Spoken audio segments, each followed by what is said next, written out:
What I'm not worried about is our next award, which we call the Like and Subscribe Award. I think you guys can kind of figure out what that is. It's our Content Creator Award. It's our way to recognize who was killing it on Twitch, on YouTube, geez, Instagram, TikTok, whatever. Any content platform you can name, who was the GOAT this year. Now, that doesn't necessarily, Keith, just mean who had the most subs or who had the most people in their chat, right? I think the important thing when we talk about awards like this is that it's not just about viewer count. When it comes to Twitch, when it comes to content creation, and when it comes to this specific award, what we're trying to do is blend all the attributes. What are your viewership likes? How much are you growing? Are you doing new things? Are you trying new things? Are you experimenting? Are you bringing something to content that we've never seen before? And so we try to balance all of those characteristics when we make our calls for this award. The nominees for the 2020 Like and Subscribe Award are Hasan, Hikaru, Hiko, TimTheTatman, Valkyrae. And the winner is Hasan. Just so I get a DMCA, dude. Here, on mute. Yo, I can't believe they're playing this, dude. You gave me so many mixed signals, dude. You gave me so many mixed signals. You said you finished your task, and then you said you have 3 more tasks. What am I supposed to think? Oh, that scared the shit out of me.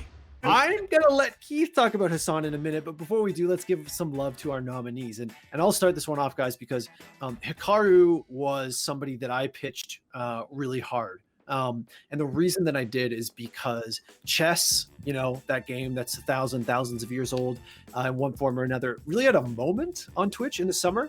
And it was incredible. And he was one of the avatars, the front runners of that. You know, you could say he's the face of that. Obviously not the only chess streamer to be doing big things, you know, shout outs to Botez, but Hikaru, I would argue, you know, did bring a lot of spotlight to that category. Shout outs to Hikaru for being one of the people who really pushed that on Twitch. I think that was my favorite thing on Twitch this year. I think the next person, I'm talking about TimTheTatman, but before we do that, I just want to point out the irony in Colin, theScore esports resident boomer, choosing chess as the Twitch game of the year over Among Us.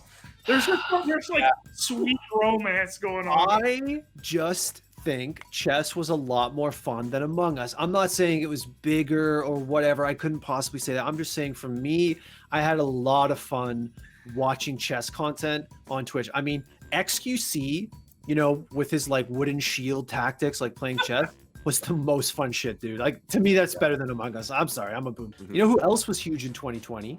TimTheTatman. Yeah. So I think in many ways, Tim's inclusion on this list, he is kind of the view shark of the bunch. Obviously, everybody likes Tim. Everybody watches Tim. This guy pulls in huge numbers. And in 2020, he was part of the driving force behind Call of Duty Warzone, the new battle royale, the kind of new sexy battle royale that usurped Fortnite finally in 2020, much to my sadness. Him and Nick Merckx, they really brought in a ton of viewership streaming that game. And I think a lot of people found Twitch through that. A lot of people found Call of Duty through that. It was kind of a really cool era for the Twitch scene. And me personally, my favorite 2020 Tim memory was being right there with 250,000 other people watching Tim trying to get his first crown in Fall Guys. Maybe one of the best 2-week memes in the history of Twitch. That shit was so funny. The game where he wins the crown, I was nervous. And I remember our Slack went crazy when he won. Like we were all in Slack and like people were watching and there's like, he did it. And it was so cool to see like Nade coaching him. Like, it's okay. Dude, it's so funny. You got this, man. You got this. It was it's worth a rewatch. If you haven't watched it, you should go watch it because Tim's desperation is extremely palpable, and the like exhilaration when he wins. It's so good. This year internally, you guys in chat don't know this, but Keith was sort of like discovering the goodness of CSGO, you know, and he still is, like, slowly or whatever. And that was such a heartwarming thing to see. And I think it kind of started with another nominee on this list, which is Hiko, who, as you guys know, became quite big. Obviously already a great legendary CSGO player, but for the general zeitgeist, became quite big on Twitch again, playing Valorant, Dimitri. A lot of people don't know this, but Hiko is a very OG CSGO streamer. Like, I'm talking, like, he was one of the first pro players to start really encouraging players, not just in NA, but like internationally, to build like a so-called personal brand. He was a successful CS streamer for a very long time. I was watching Hiko stream religiously in the fall of 2019, CSGO every day. And he was streaming to, on average, 800, 700 people. And was always just an incredible streamer. He would, he was a high-level player who would appeal to casuals as well as advanced players. Just such a positive force in the server, so lovely to watch.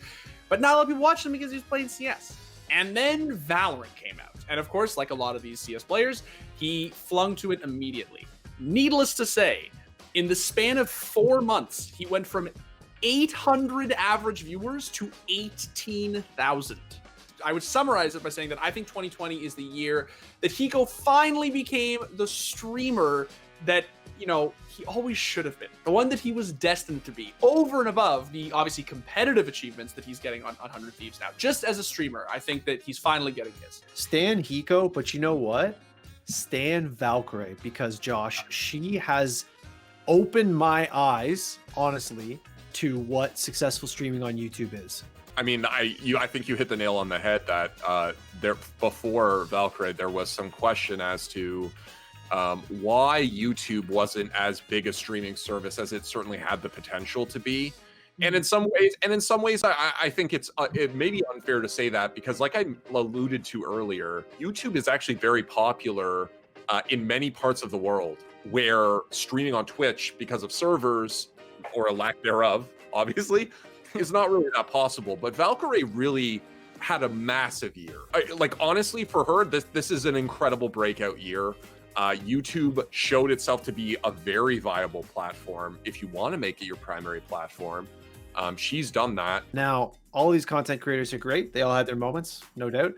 But they didn't win the Score Esports Like and Subscribe Award. And Hasan Piker did. And Keith, Hasan wins, you're happy. But Keith, I think some of our viewers are going to need some assistance understanding just how big of a deal Hasan is. Yeah, so, I mean, obviously, I understand. I know that a lot of our audience, you guys are CSGO fans, you're League of Legends fans, you're Rainbow Six fans. You might not be, primarily scouring the just chatting section on Twitch. But the fact of the matter is, we created this award to pay attention to people who sort of changed the mold in the content creation game. And I think Hasan embodies that in a lot of ways in 2020. This is a guy who finished the year with one of the most sub 2 channels on Twitch. He absolutely changed the game for what just chatting content meant. In the past, when you went to just chatting, you see Soda Pop in, watching YouTube videos, XQC screaming. And this year, Hasan was streaming to 20,000, 30,000 people talking politics. And whether you agree with his politics or not, the fact of the matter is that is a pretty exceptional arc for a platform that is mostly associated with strictly video games. I would be remiss not to mention those insane US election streams. We're talking hundreds of thousands of viewers streaming Among Us with AOC. There are truly some things that I never thought I would see on Twitch that happened this year. And without Hasan, it just wouldn't have happened. The election night stream is a thing that really stands out to me, and it's something we talked about when we were having our nomination meetings. Is you just felt like Hasan's doing these new things on Twitch, but I also think he's doing these new things kind of culturally. There's this really good article on Vice written by Gita Jackson that's called something on the lines of Hasan Piker stream is the future of election night coverage, and I very much feel like that is actually the case, because it was more entertaining and more informative, and it was I am more engaged watching these results going in and more informed watching things going in and watching Hasan than I am watching CNN or something, right? And that's really cool, and I feel like is like a very like large step forward for just like media coverage of politics, and he's one of the people at the fore of that, and that's really awesome in a way that I never thought would be happening on Twitch with a dude who also streams Among Us sometimes. Thanks for watching. If you want more content like this, hit the sub button and ring that notification bell. For unique bite-sized videos you won't find anywhere else, hit up our Instagram, Twitter, and Facebook pages.